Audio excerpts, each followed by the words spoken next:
Bonjour tout le monde, j'espère que vous allez bien. On est dimanche aujourd'hui, donc très honnêtement, si vous voyez cette vidéo aujourd'hui, vous pouvez m'applaudir parce que généralement je mets au moins 2 jours pour monter des vidéos.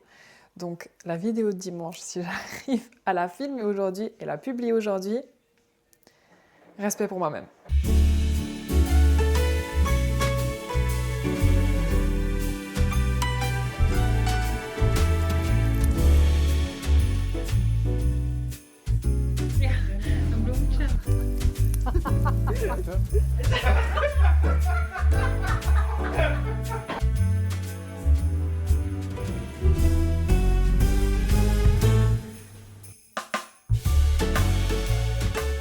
En Alsace, on a une tradition pendant la période de Noël, c'est de faire des bredele, ou ce qu'on appelle des bredele. Donc c'est des petits biscuits de Noël. Je ne sais pas si on fait ça aussi dans d'autres parties de la France, à mon avis peut-être que oui, mais je ne suis pas sûre que ça s'appelle des bredele. En tout cas, quand je suis arrivée en Alsace, je me suis rendu compte que c'était vraiment un sacré truc. Et dans ma famille, on a toujours fait ça, sans forcément les appeler des bredele, mais on a toujours fait des gâteaux de Noël pendant la période de Noël, généralement début décembre, comme ça on peut les manger progressivement jusqu'à Noël. Et dites-vous que j'en ai pas encore fait, donc je me suis dit que c'était le moment idéal d'en faire. Par contre, comme je ne suis pas alsacienne, je vais faire ma petite touche de bredele en faisant des Finskbrød. J'adore ça, je crois que c'est justement mes petits biscuits préférés de Noël. Oh. Vous entendez la machine tourner ou pas ? Je sais pas si je la mets en pause ou pas. Si. Je la mets en pause juste le temps de faire la recette parce que sinon vous n'allez pas pouvoir m'entendre et ça va me stresser aussi. Finskbrød, c'est littéralement la traduction en danois pain finlandais, sauf que je suis même pas sûre que ce soit finlandais. C'est comme un espèce de shortbread, mais version danois. Et on les fait tous les ans avec mes parents parce que franchement j'adore. Je crois que c'est même le biscuit préféré de mon père. Ils sont très faciles à faire. On n'a pas besoin de beaucoup d'ingrédients et je me suis dit, du coup, je sais, ça serait juste génial de le faire. Je vais d'abord préparer ma pâte et ensuite je vais la laisser un petit peu au frigo parce que vu que c'est fait avec du beurre, il faut que ça soit un peu solide. J'ai pas la recette en tête donc je l'ai sur le téléphone en face de moi. J'ai besoin de 250 g de farine. Généralement, on passe toute une journée à faire des gâteaux de Noël, sauf que là on n'aura pas le temps avant Noël. Et on en fait plein de sortes différentes, donc on fait généralement des Finskbrød, on fait des gefer de koek ou gefer de speculaas. Ça c'est une version néerlandaise d'un petit bredele, très très bon aussi. J'ai failli les faire aussi aujourd'hui parce que je les aime trop et tous les ans quand on les fait avec mes parents, c'est je crois les biscuits qui partent le plus vite.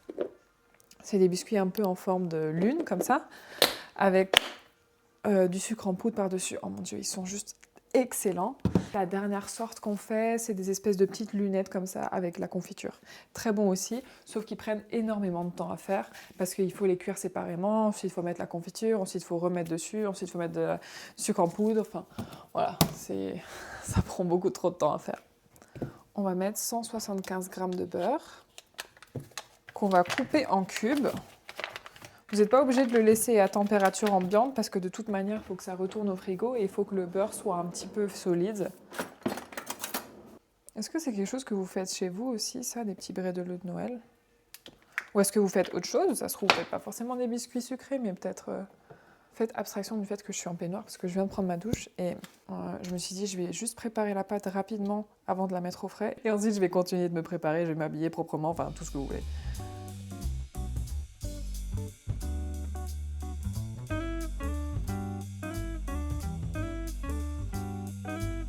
Je rajoute ensuite 75 g de sucre. Petite astuce pour votre sucre, quand vous utilisez des gousses de vanille et que vous avez enlevé toutes les graines, la gousse qui reste, ne la jetez pas, mettez-le dans le sucre, comme ça vous avez un petit goût de sucre vanillé, très très bon et ça permet justement de réutiliser les gousses. Ensuite, ce que j'aime bien faire, alors ça c'est totalement optionnel et c'est pas dans la recette, c'est juste d'ajouter un tout petit peu de farine d'amande parce que je trouve que ça rend le biscuit un peu moelleux. Donc je crois que j'en mets juste genre 2 cuillères. Avec vos mains ou avec les gants, n'importe. Moi j'en utilise parce que j'ai pas envie d'en avoir sous les ongles. Vous mélangez le tout jusqu'à ce que ça devienne une boule. Ah mince, j'ai oublié le... J'ajoute toujours un petit peu de sel. Du sel de Guérande.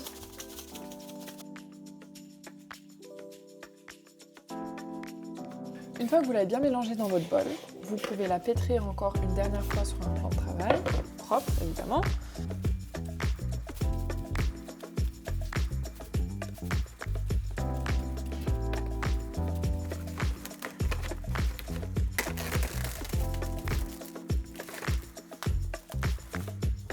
Hop, et ça part au frais pendant 30 minutes.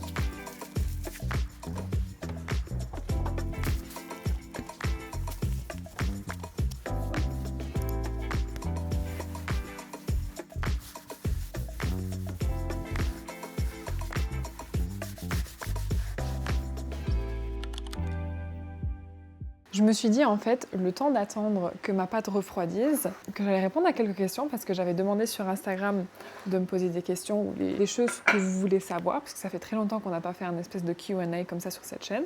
Donc je me suis fait un petit thé. Tu veux que je te serve aussi? Non, c'est bon, je comprends. Tu veux pas? Ouais. C'est un thé vert. Il y a des questions plus ou moins farfelues ou des... En fait, ça dépend. C'est des questions plus tournées vers Noël, questions farfelues aussi et questions un peu plus profondes. Donc, j'ai pris un mélange et on va répondre. Première question. Ton plaisir coupable numéro 1. J'ai dû réfléchir un peu à cette question parce que je ne sais pas si j'ai vraiment un plaisir coupable. Je pense que le seul truc que je n'achète pas souvent, parce que je sais que si j'en achète, je les mange tous, et en plus, c'est quand même quelque chose qui coûte assez cher, c'est les petites truffes en chocolat. Ou alors la petite boîte de chocolat truffé avec plein de différents goûts et tout ça. Mais vous savez, genre un bon chocolat. Voilà les belles boîtes de chocolat. Ça, je crois que c'est mon plaisir coupable. Prochaine question. J'ai tellement rigolé quand j'ai lu cette question. Tu survivrais combien de temps dans un apocalypse zombie? Honnêtement, je pense que je survivrais longtemps. Samy est en train de rigoler. Mais vraiment, je pense que je survivrai longtemps. Alors, j'ai jamais regardé des films ou des séries zombies parce que c'est vraiment pas mon truc. Mais je pense que je suis quand même assez intelligente, j'ose dire, et assez logique dans ma tête. C'est-à-dire que je vais pas faire des trucs bizarres. Je pense que je vais juste rester un peu dans mon coin, me cacher, pas forcément sortir inutilement. Mais c'est ça en soi, non? Apocalypse, zombie, qu'est-ce que tu peux faire d'autre? Tu te mets dans un bunker et voilà, tu fais des provisions et... De base, je suis quand même quelqu'un d'assez casanière, donc ça me dérange pas du tout que le monde part en couille dehors. Si moi je peux rester dans mon bunker, avec plein de provisions, ça va, non? En fait, ça dépend de plein de choses. Mais j'ai envie de dire longtemps. Après, je pense qu'au bout d'un moment, c'est quand même un peu triste d'être seule dans le bunker. Ça dépend si je suis avec quelqu'un dans le bunker. Après, c'est vrai que si ma famille ou par exemple Samy se fait mordre par un zombie, là, ça risque d'être un petit peu plus compliqué. Question un peu plus Noël. Tu ouvres les cadeaux le 24 au soir ou le 25 au matin? Alors, ça, j'adore cette question-là parce que c'est vrai qu'on me la pose souvent et j'aime bien la poser aussi à mon entourage ou à mes amis. Nous, Noël en famille, on ouvre les cadeaux pendant toute la semaine de Noël. Ce que j'appelle la semaine de Noël, c'est généralement à partir du 22, donc ça dépend quand est-ce que c'est Noël, mais on va dire que c'est à partir de lundi jusqu'à Noël. Au Danemark, on a d'ailleurs quelque chose qui s'appelle Lille Juleaften. Lille Juleaften, c'est le petit Noël, et ensuite on a petit Noël, ensuite on a Noël, la veille de Noël et le jour même Noël. Et du coup, en fait, on en profite pour ouvrir les cadeaux progressivement à travers la semaine. Donc ça peut littéralement commencer déjà le 22, on en ouvre un, on en donne un, on en reçoit un. Le lendemain, peut-être au petit-déj, on en ouvre aussi. Le soir, on en ouvre aussi. Et on adore faire ça parce que ça permet justement de vraiment profiter des cadeaux et de pas tout ouvrir en même temps parce que je trouve que ça casse un petit peu le truc. Les jeux de société préféré à Noël. C'est vrai qu'à Noël, on adore aux jeux de société. J'ai d'ailleurs une tradition un peu qu'on a commencé à faire avec Samy, c'est d'acheter toujours un nouveau jeu de société tous les ans à Noël. Il y a plusieurs jeux qu'on adore jouer. Je pense que mon jeu préféré, c'est Pim Pam Pet. Ma mère, mes parents, quand ils vont voir cette vidéo, ils vont trop rigoler parce que je pense que dans la famille, je suis... Non, ma mère, elle adore jouer à Pim Pam Pet. Mon père, il les déteste. Il en peut plus de jouer à Pim Pam Pet. C'est un jeu néerlandais. J'ai déjà essayé de trouver s'il y avait genre une version française sur Amazon. Ça n'existe pas. Je crois qu'en Belgique, ça existe. Si je trouve un clip où on est en train de jouer à Pim Pam Pet, je vous l'insérerai. Un lac ou un océan? Mer? Une mer, un mer ou un océan? De Golf van Mexico. Ja, golf de Mexique. Golf. Golf de Golf, Mexico. c'est pas un nom de... Ja, il y a de le golf golf, van il y a le Mexico. golf, il y a le golf, il y a le golf, il Mais non. peut y avoir plusieurs golfs. Il y a océan ou mer. Oui. Ja, maar de Golf van Il y a que Mexico. océan ou mer. C'est C'est pas le golf. Prochaine question, un rivière ou un fleuve? Non, enfin, quand tu... Ah oui. C'est bon, t'as eu la carte? Oui, moi j'ai eu la carte. R. Rhin, le Rhin. C'est une espèce de roue tournante avec l'alphabet. Donc vous tournez la roue, ça tombe sur une lettre et avec cette lettre-là, vous devez répondre à une question. On a un paquet de cartes et il y a plein de questions différentes en mode trouver un animal plus petit qu'une souris ou trouver le nom d'un jeu télévisé, le nom d'un capital. En fait, c'est comme un petit bac mais plus ludique. Et la première personne du coup qui trouve la réponse avec la lettre choisie gagne la carte et à la fin de la partie, la personne qui a le plus de cartes gagne évidemment la partie. Donc on adore jouer à ça. On joue aussi assez régulièrement à Labyrinthe. Je déteste Labyrinthe. Parce que j'ai l'impression qu'on a surjoué ce jeu. Mais voilà, je suis la seule qui n'aime pas Labyrinthe. Le reste de la famille adore Labyrinthe, donc je suis quand même contrainte de jouer à Labyrinthe. Monopoly, j'adore jouer. C'est généralement que moi et ma sœur. Pas forcément un jeu de société, mais on fait tous les ans un puzzle aussi à Noël. Pareil sur plusieurs jours, donc on commence généralement le 22 et tout au long de la semaine, on essaye de compléter le puzzle au fur et à mesure. Ski-Jo, c'est pas mal. Tabou, on adore jouer à Tabou. C'est assez compliqué de jouer en famille parce qu'on a une famille qui est assez internationale.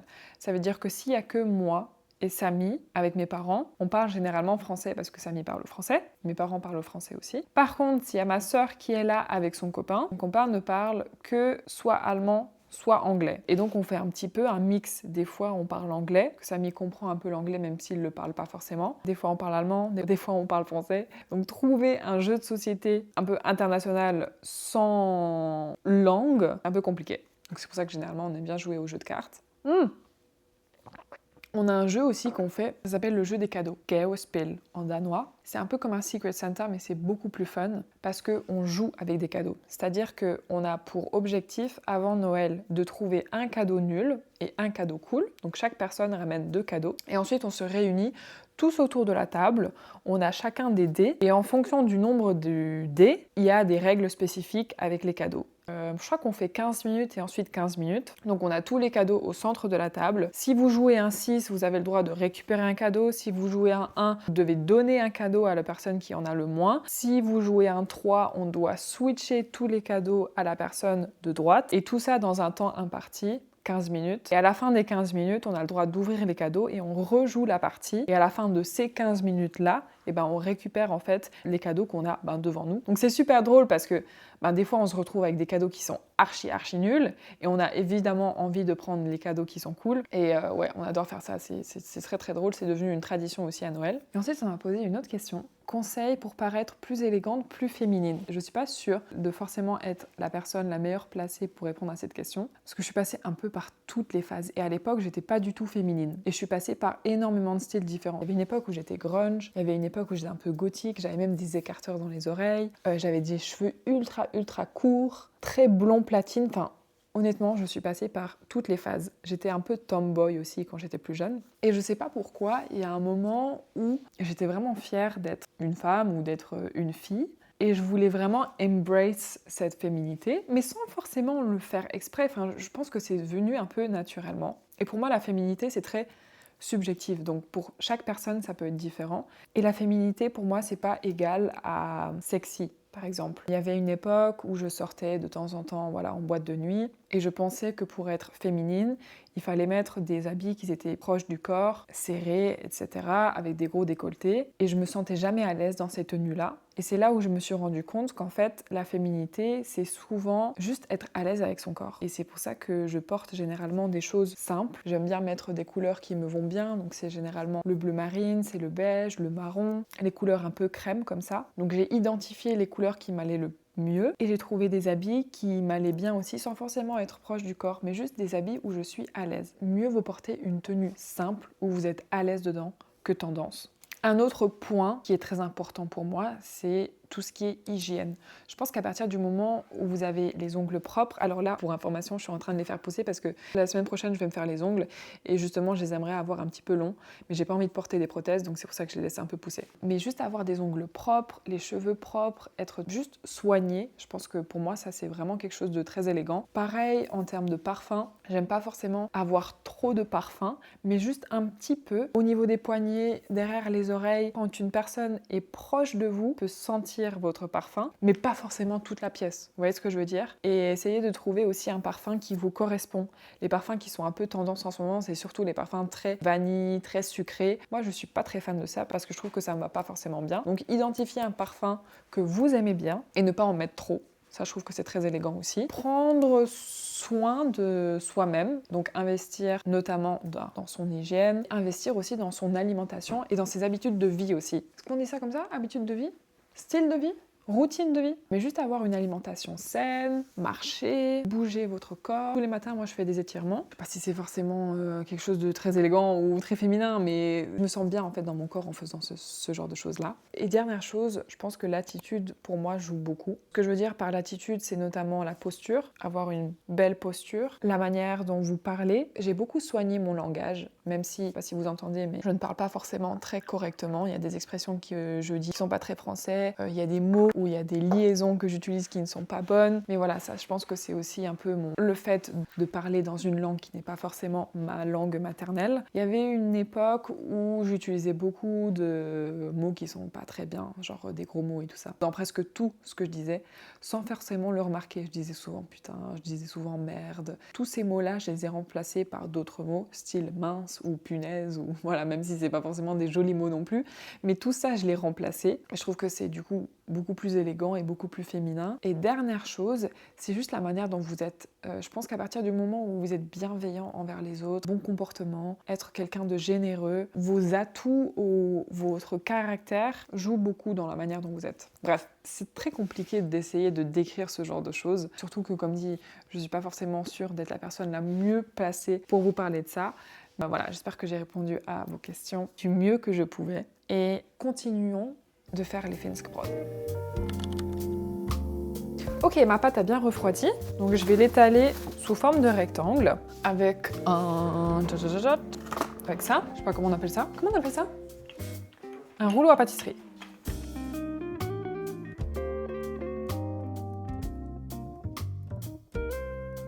Alors le but c'est d'essayer de pas faire trop fin parce que justement on aime avoir beaucoup de pâte. Donc je dirais à peu près un demi-centimètre. Ensuite avec un couteau on va faire...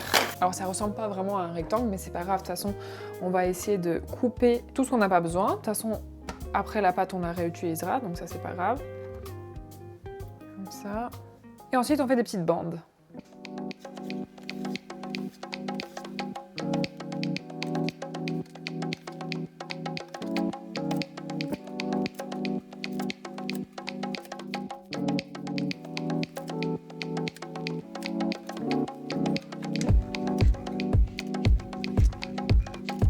Aussi une autre manière de faire, et ma mère elle fait généralement ça, donc faire une espèce de grosse saucisse qu'on aplatit au fur et à mesure et ensuite juste couper comme ça.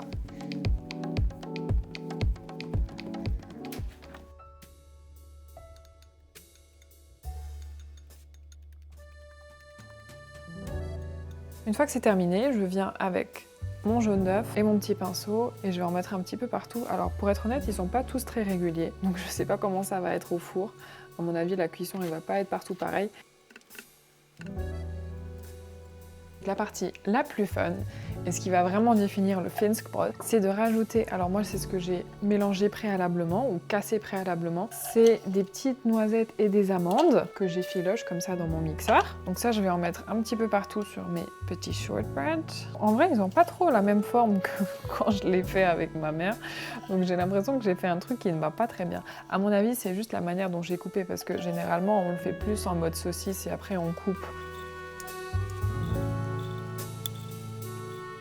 Et la touche finale, c'est de mettre des gros sucres, parce que la pâte est très peu sucrée, donc rajouter un petit peu de sucre, ça fait vraiment la différence. Ah. Hey! Ben ik te laat? Nee hoor. En toen hebben we even snel een rondje gelopen. En jij, wat heb jij vanmiddag nog gedaan? Ik ben bijna klaar met mijn Finskbröd. Hier, wacht even. Ja, oh, ja. Het lijkt een hele mooie postzegels. Ja. Ja, oké. Ja, dat is waar. Ok, j'avais ma mère en FaceTime juste avant et elle m'a aussi confirmé que mes Finskbröd n'avaient pas exactement la même allure que ceux qu'on fait ensemble. Mais en vrai, maintenant qu'ils sont passés au four, pas mécontente. En fait, je pense qu'ils sont un peu plus fins que d'habitude. Normalement, on les fait un peu plus gros. Donc là, ils sont encore un peu mous, mais pas d'inquiétude parce qu'ils vont devenir durs progressivement. I'm happy, franchement. Je suis assez satisfaite. J'ai hâte de goûter après. Ok, je les ai laissés refroidir un petit peu. J'ai trop hâte de goûter. Je dis ça, mais je les ai goûtés juste avant. Et ils sont très bons, mais c'est pas grave, je vais quand même regoûter devant la caméra pour vous faire plaisir. Ils sont meilleurs froids. Je les avais goûtés chauds avant parce que Samy voulait absolument goûter. Tu veux? Ils sont mieux froids. Par contre, je pense que j'ai juste mis un tout petit peu trop de sel. Mais ils sont pas mal comme ça. Hein. Par contre, si vous les faites à la maison, faites-les un peu plus épais que moi. Comme ça, ils sont bien moelleux. Bref, je vais arrêter la vidéo ici. J'ai déjà commencé à monter une partie de la vidéo parce qu'il faut absolument que j'ai fini avant ce soir. J'espère que vous avez aimé cette vidéo. N'hésitez pas à mettre un petit like, un petit commentaire. Dites-moi aussi si vous avez envie d'essayer la recette. Et je vous retrouve mercredi.